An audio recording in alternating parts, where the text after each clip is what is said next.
निशा के लिए खास करके बहुत ही खुशी की बात है कि आप सभी तमाम जितने भी हमारे दर्शकगण हैं इतना प्यार आशीर्वाद देते हैं, तो जितना मैं थैंक यू बोलूँ आप सभी से कम है। एक समय की बात है, माँ शेरावाली के दरबार में थोड़ा सा इसको बढ़ाइए। एक औरत माँ के दरबार में जाती है, माँ से बोलती है कि माँ, मैं एक औरत होने के नाते, एक बेटी होने के नाते आपसे बस इतना ही विनती करूंगी माँ कि जब मैं ससुराल जाऊं तो मेरे सास ससुर को बनाए रखना, जब मैं मायके आऊं तो मेरे माँ बाप को बनाए रखना। और इस गाने की भी फरमाइश है, उसके लिए भी बहुत बहुत धन्यवाद। और आइए आप सबके बीच में औरत माँ के दरबार में जाके बड़ी प्यार से माँ से विनती करती है और कहती है क्या,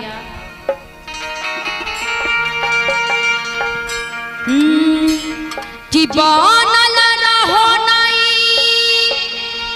हरवाए मैया, अब बनल रहो ससुर, कि बनल रहो नई हरवाए मैया, अब बनल रहो ससुर, किया है ऐसन बरबा आदिहा तू मैया, असाजल रहो से नूरवा। और हम सब के बीच में सभी कलाकारों से प्यार करने वाले और माँ बीना वाली के सच्चे बेटे गोल्डन साई जी की तरफ से 1001 रुपए का इनाम है। बहुत बहुत धन्यवाद। और बहुत ही प्यार से माँ से विनती करती है और कहती है क्या, मैं चाहूंगी कि जिन जिन को अच्छा लगे, क्योंकि हर एक लड़का की ख्वाहिश होती है कि उनकी पत्नी अच्छी मिले, होती है ना जी, और हर एक पति की ख्वाहिश होती है कि पत्नी उनकी अच्छी मिले, और हर एक लड़की की ख्वाहिश होती है कि उनका पति अच्छा मिले। तो इनमें किन किन का शादी हो चुका है, जरा हाथ उठाएंगे। चंदन जी आपका नहीं हुआ है? हम बोले शादी किन किन का हो चुका है, जरा हाथ उठाने के लिए। अच्छा, बाबा का भी शादी नहीं हुआ है? ये भगवान, बाबा सावन में आपको भी शादी, देखिए ना बाबा को बाल बाल दाढ़ी वाड़ी पक चुका है। हाँ, वो गमछे वाले बाबा, गमछे वाले के बगल में जो व्हाइट वाला गमछा है, कितनी खुशी की बात है ना। शादी वाला ऐसा लड्डू होता है ना कि सब कोई के मन में फूटता है।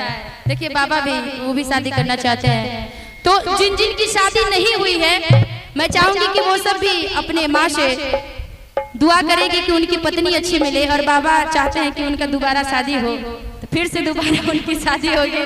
जिन जिन की मन में कामनाएं हैं, माँ शेरावाली से करना है और कहना है क्या, कि बनल रहो नई हरवाए मैया, अब बनल रहो ससुरवा, बनल रहो नई हरवाए मैया, बनल रहो ससुरवा।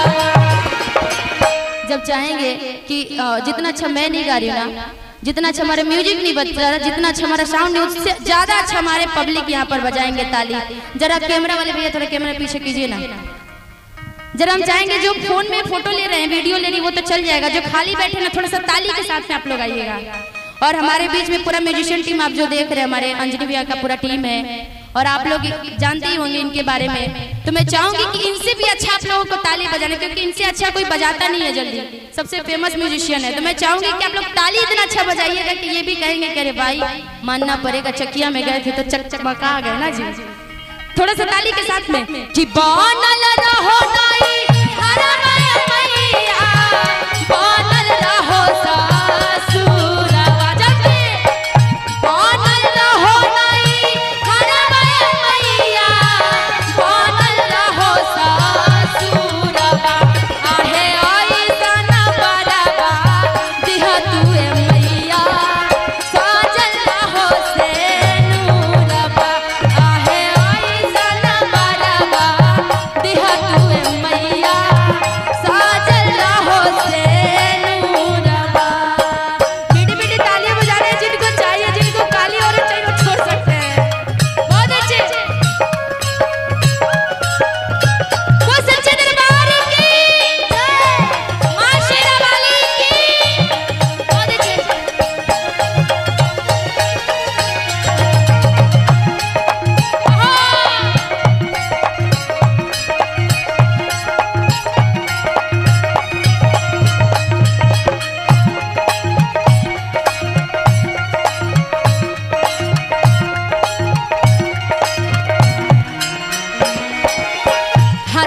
में ले ले बानी पूजा के थरिया अभियो से आई जाए निकली बहरिया।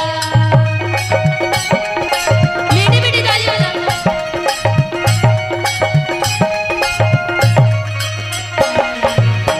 हाथवा में ले ले बानी पूजा के थरिया अभियो से आई जाए निकली बहरिया।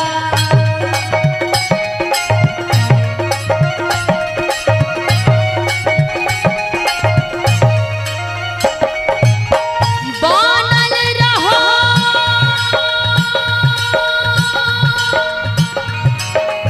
भाई से भतीजवा,